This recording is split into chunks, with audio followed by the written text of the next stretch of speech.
વડગામના કોંગ્રેસના ધારાસભ્ય અને દલિત નેતા જિગ્નેશ મેવાણીએ આદિવાસી સમાજ અને ઓબીસી સમાજના આગેવાનો સાથે એક સંયુક્ત પત્રકાર પરિષદ યોજી હતી, જેમાં મહીસાગરના જિલ્લા કલેક્ટર આઈએસ નેહા કુમારી સામે જે અપમાનનો સમગ્ર મામલો જે બન્યો છે, જેમાં આઈએસ નેહા કુમારી સામે ગંભીર આરોપ લાગ્યા છે કે તેમણે દલિત સમાજના યુવાનો સાથે જે ઘટનાને અંજામ આપ્યો છે, જાતિ વિષયક શબ્દો કયા છે, ઉદ્ધતાઈભર્યું વર્તન કર્યું છે, તેના જ કારણે નારાજગી જોવા મળી રહી છે। ત્યારે આ ઘટના બન્યા બાદ એડવોકેટ જગતના લોકો તેમજ આદિવાસી સમાજના લોકો, ઓબીસી સમાજના લોકોમાં પણ હવે રોષ છે તે ભભૂકી ઉઠ્યો છે। ત્યારે આ ઘટનાને લઈને વડગામના કોંગ્રેસના ધારાસભ્ય જિગ્નેશ મેવાણી આગામી સમયમાં આઈએસ નેહા કુમારી વિરુદ્ધ તેઓ શું કાર્યક્રમો કરવા જઈ રહ્યા છે, તેમજ સરકાર સામે તેઓ કયા પ્રકારની રજૂઆત કરવાના છે, કયા રીતના આંદોલન તેઓ કરવા જઈ રહ્યા છે, તેને લઈને નિવેદન આપ્યું છે। પહેલાં તો શું કહી રહ્યા છે વડગામના કોંગ્રેસના ધારાસભ્ય જિગ્નેશ મેવાણી, તે સાંભળી લો। સમગ્ર ગુજરાતના ઓબીસી, આદિવાસી અને દલિત સમાજના કર્મશીલો અને જાહેર જીવનના અગ્રણીઓ મહીસાગર જિલ્લા કલેક્ટર આઈએસ નેહા કુમારી દ્વારા ડેપ્યુટી મ્યુનિસિપલ કમિશનર અમદાવાદ હતા ત્યારે અત્યંત નિમ્ન કક્ષાના શબ્દોનો પ્રયોગ કરી ઓબીસી સમાજની, માલધારી સમાજની બહેનોને ઘરમાં ઘૂસીને જે પ્રમાણેની મારી હતી, જે પ્રમાણે 23 ઓક્ટોબરના રોજ મહીસાગર કલેક્ટર કચેરીના તાલુકા સ્વાગત કાર્યક્રમના મંચ ઉપરથી 90% આદિવાસી અને દલિત સમાજના લોકો એટ્રોસિટીઝના, અત્યાચારના કેસ બ્લેકમેલિંગ માટે કરે છે, નિવેદન કર્યા અને 29 વર્ષના દલિત યુવાન વિજય પરમારને ચપ્પલ से मार खाने के लायक है हरामी साला, बास्टर्ड જેવા અત્યંત ગંદા શબ્દોનો પ્રયોગ કર્યો અને આ શબ્દ પ્રયોગ એ વિડીયોમાં રેકોર્ડ થયો। એ બાદ દેશના પ્રધાનમંત્રી, ગુજરાતના મુખ્યમંત્રી, રાજ્યના ચીફ સેક્રેટરી અને મહેસૂલ સચિવ તમામ સ્થળે રજૂઆત કરી હોવા છતાં ભારતીય જનતા પાર્ટીની આ મનુવાદી, આદિવાસી, ઓબીસી અને દલિત વિરોધી સરકાર આ મનુવાદી અધિકારીને છાવરવા માંગતી હોય, એને પ્રોટેક્ટ કરવા માંગતી હોય, એની સામે ગુનો દાખલ કરવામાં આવી રહ્યો નથી, એને સસ્પેન્ડ કરવામાં આવી રહ્યા નથી અને એને સસ્પેન્ડ નહીં કરીને એની સામે એટ્રોસિટીઝ એક્ટ હેઠળ ગુનો દાખલ નહીં કરીને દઝાયેલા ઓબીસી, આદિવાસી અને દલિત સમાજના ઘા ઉપર આ સરકાર મીઠું ભભરાવવાનું કામ કરી રહી છે।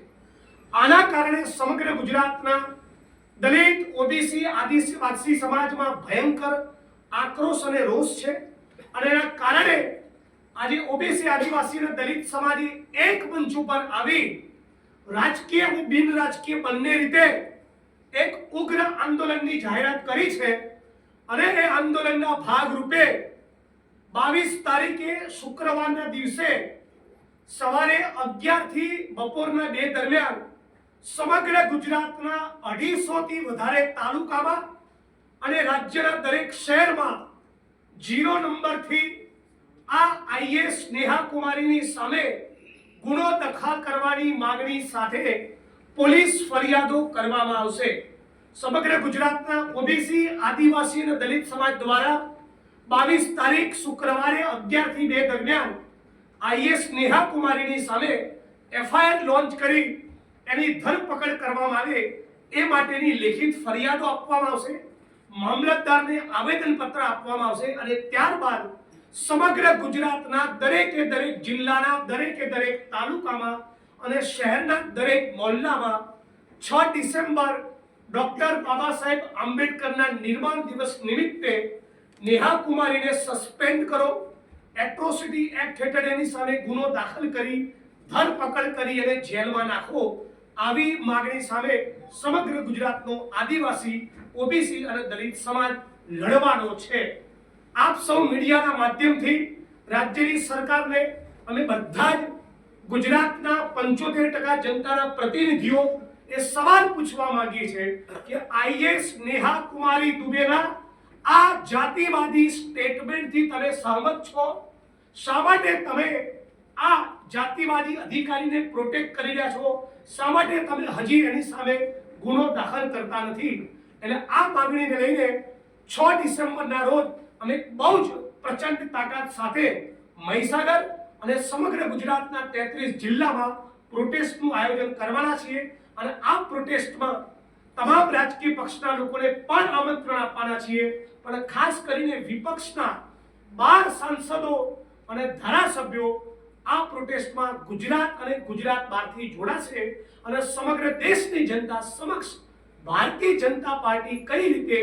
આદિવાસી, ઓબીસી, દલિત વિરોધી અધિકારીઓને પ્રોટેક્ટ કરે છે એમનો આ જાતિવાદી મનુવાદી ચહેરો પણ ઉજાગર કરવામાં આવશે. આટલી જાહેરાત પ્રેસ કોન્ફરન્સના માધ્યમથી કરી છે. આપે સાંભળ્યા હતા કોંગ્રેસના વડગામના ધારાસભ્ય જિગ્નેશ મેવાણી, જેઓ આક્રમક મૂડમાં જોવા મળી રહ્યા છે અને તેમણે સમગ્ર ગુજરાતભરમાંથી 0 FIRથી ફરિયાદ નોંધાવવામાં આવશે IAS નેહા કુમારી વિરુદ્ધ તે પ્રકારની ચીમકી પણ ઉચ્ચારી છે અને ભવિષ્યમાં દલિત સમાજ, આદિવાસી સમાજ, ઓબીસી સમાજ વિશે જે ટિપ્પણી સાંકી લેવામાં નહીં આવે તે પ્રકારની પણ ચીમકી ધારાસભ્ય જિગ્નેશ મેવાણી ઉચ્ચારતા જોવા મળ્યા છે. ત્યારે આદિવાસી સમાજ અને ઓબીસી સમાજના આગેવાનોનું પણ નિવેદન સામે આવ્યું છે. તેઓ શું કહી રહ્યા છે તે પણ સાંભળી. માનનીય જગદીશભાઈ મેવાણી ધારાસભ્ય શ્રી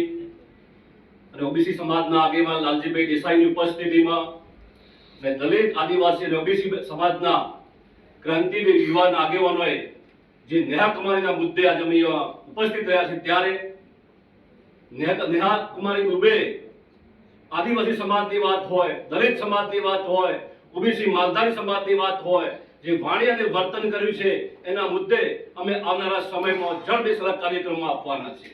જો જેથી રાજ્ય સરકાર અને કેન્દ્ર સરકાર આ નેહા કુમાર દુબેને સસ્પેન્ડ નહીં કરે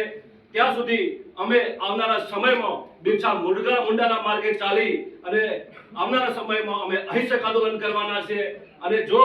સરકાર આના પગલાં નહીં લે તો આવનારા સમય અમે આ ગામડે શેરીએ પણ આ દલિત, આદિવાસી અને ઓબીસી સમાજ એકત્રિત થઈ અને આગામી સમયમાં અહિંસક આંદોલન કરીશું, એમાં કોઈ શંકાને સ્થાન નથી. માટે રાજ્ય સરકાર અને કેન્દ્ર સરકાર ત્વરિત નેહા કુમારી દુબેને સસ્પેન્ડ કરે એવી અમારી લાગણી અને માંગણી છે. જય ભીમ, જય જોહાર. આજની બેઠક વિશે જિગ્નેશભાઈ આપને વિગતવાર માહિતી આપી છે. અહીંયા SC, ST, OBC સમાજના ગુજરાતભરના અલગ અલગ કર્મશીલો, પોલિટિકલ એક્ટિવિસ્ટ અને સોશિયલ એક્ટિવિસ્ટ બંને પ્રકારના લોકો આજે અહીંયા એકઠા થયેલા અને મૂળ વાત જે નીકળીને આવે છે કે સમગ્ર ગુજરાત જે છે એ SC, ST, OBC અને માઇનોરિટી આ 4 જે સમાજ છે એના સાથે થતા અન્યાયની વાત, ગુજરાતમાં ક્યાંક બળાત્કારીઓના સન્માન કરવાની વાત આવે ત્યારે આપણને શરમથી માથું ઝૂકી જાય કે એવું તે શું ગુજરાતમાં બને કે માત્ર ધર્મ અને જાતિના આધારે એ દરેક વસ્તુને જોવામાં આવે છે. એવા તો કેવા IAS અને IPS ઓફિસરો ગુજરાતમાં અત્યારે બેફામ બન્યા છે કે જે અભદ્ર ગાળો અને આદિવાસીનું, દલિતોનું અને ઓબીસી, ખાસ કરીને ગુજરાતમાં અમદાવાદ શહેરમાં માલધારી મહિલાઓનું જે માબેનની ગાળો બોલીને અપમાન કરનાર એ જ નેહા કુમારી, જે આદિવાસીનું અપમાન કરે, જે દલિતોનું પણ અપમાન કરે અને આવા અનેક IAS અને IPS ઓફિસરો છે. એટલે સમગ્ર ગુજરાત જે છે જાણે પોલિટિકલ પ્રોસેસના બદલે લોકોના મતોથી ચાલતી સરકાર ન હોય અને માત્ર બ્યુરોક્રેસી અને ચોક્કસ પ્રકારના ધંધાદારીઓ દ્વારા ચાલતી સરકાર હોય એવું લાગે છે. ગુજરાતમાં બુટલેગરો જે રીતે આપણે જોયું છે કે પોલીસના કર્મીઓ ઉપર ગાડી ચડાવી દે, એટલે જે આખી આ વાત છે કે એક બાજુ SC, ST, OBC માઇનોરિટીને દબાવીને, કચડીને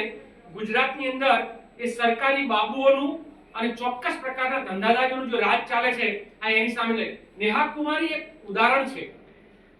નેહા કુમારીએ જે પ્રકારે વર્તન કર્યું એની સામે ચોક્કસ લડાઈ લડશું. પણ હું ગુજરાતના આંકડાઓ આપને આપવા માંગુ છું મિત્રો કે ગુજરાતમાં SC, ST, OBC અને માઇનોરિટી માત્ર મત આપનાર વ્યક્તિઓ અથવા તો ગ્રાહક તરીકે ખરીદનાર વ્યક્તિઓ બની ગયા હોય એવું આ ગુજરાતનું મોડેલ છે. ગુજરાતની અંદર 76 અલગ અલગ કેબિનેટ અને સ્વતંત્ર હવાલાના મિનિસ્ટ્રીના પોર્ટફોલિયો થાય.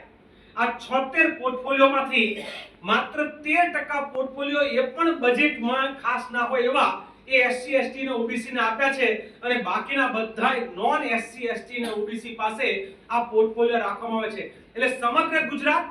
મનુવાદી માનસિકતાથી ચાલી રહ્યું છે. આ સમજ મને ખબર છે કે આવતીકાલે આ અલગ પ્રકારનો મુદ્દો બનશે, પણ સમગ્ર ગુજરાત કે જેમાં 80% સમાજ કે પ્રતિનિધિઓ કે મતદારો SC, ST ને OBC ના હોય ત્યાં માત્ર 13% પોર્ટફોલિયો આપીને માત્ર 5% બજેટ એમના હાથમાં કંટ્રોલ આપીને આ ગુજરાતની સરકાર પણ એક સંદેશ આપી રહી છે કે એસસી એસટી ને ઓબીસી કે માઇનોરિટી તમે માત્ર અહીંયા મજૂરી કરવા, તમે ગુલામી કરવા આ ગુજરાતમાં સર્જાયેલા છો. બાકીનું બધું જ સંચાલન, વહીવટ, દાદાગીરી કે જોર જુલમ, શરમ આવી વાત એ છે મિત્રો, તમને પણ આ જાણીને લાગશે, હમણાં ભાઈ જિગ્નેશભાઈ સાથે વાત કરતા ખબર પડી કે જેની ઉપર એટ્રોસિટી એક્ટ મુજબ ગુનો દાખલ થયેલો છે, ગુનેગારના ઘરે મુખ્યમંત્રી ખુદ મહેમાન બનીને જાય અને તુલસી વિવાહના કાર્યક્રમમાં જાય ત્યારે નવાઈ લાગે કે આપણા ગુજરાત રાજ્યના મુખ્યમંત્રી એ ગુંડા મવાલી ટાઈપના લોકોને શું સંદેશ આપવા માંગે છે કે તમે દલિતો ઉપર અત્યાચાર કરો, તમે આદિવાસીઓ ઉપર અત્યાચાર કરો, તમે માલધારીઓને ઘરમાંથી કાઢીને મારો, તમારો વાળ વાંકો નહીં થાય. આ પ્રકારનો જે સંદેશ આપવાનું ચાલ્યો છે એના સામે લડાઈ છે. તારીખોની વાત કરી છે, હું એવું માનું છું કે આ કાર્યક્રમ માત્ર 22 અને 6ઠી તારીખ અને 26 તારીખ સુધીનો મર્યાદિત નથી. આનાથી આગળ વધીને આપ સૌને ખબર પડશે કે ગુજરાતની અંદર હવે ન્યાયની અને અધિકારની લડાઈ છે એ જનતાના બલબૂતા ઉપર અમે લોકો મળીને લડશું. ધન્યવાદ. હાલ આ જે સમગ્ર વિવાદ ચાલી રહ્યો છે, થોડાક સમય અગાઉ જ્યારે ઘટના બની હતી તેમાં જિગ્નેશ મેવાણી પોતે મહીસાગર જિલ્લા પોલીસ વડાની કચેરીએ આઈએસ નેહા કુમારી વિરુદ્ધ ફરિયાદ નોંધવા માટે પહોંચ્યા હતા. એવું આશ્વાસન આપવામાં આવ્યું હતું કે કાર્યવાહી કરવામાં આવશે, પરંતુ અત્યાર સુધી કોઈપણ પ્રકારની કાર્યવાહી કરવામાં આવી નથી, જેના કારણે વિવાદ વકરતો જઈ રહ્યો છે અને આ મામલાને લઈને આગામી સમયમાં લીગલ કાર્યવાહી એટલે કે કોર્ટ થકી ફરિયાદ પણ નોંધવામાં આવશે તેવું જિગ્નેશ મેવાણી જણાવી રહ્યા છે. ત્યારે બીજી તરફ નેહા કુમારી પણ પોતાનું પક્ષ મૂકતા કહ્યું હતું કે ધારાસભ્ય આરોપીનું સમર્થન કરી રહ્યા છે અને એક પોલિટિકલી સ્ટન્ટ કરી રહ્યા છે. જો કે આ સમગ્ર જે ઘટના બની છે તે ઘટનામાં તેમનો ઉદ્દેશ આ પ્રકારનો કોઈપણ બાબતનો ઉલ્લેખ કરવાનો નહોતો. ત્યારે હવે આગામી સમયમાં જોવું રહ્યું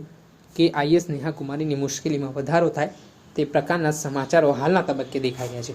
દર્શક મિત્રો, એન કવરેજ ન્યૂઝને આપ લાઇક કરો, સબસ્ક્રાઇબ કરો અને શેર કરવાનું ભૂલતા નહીં.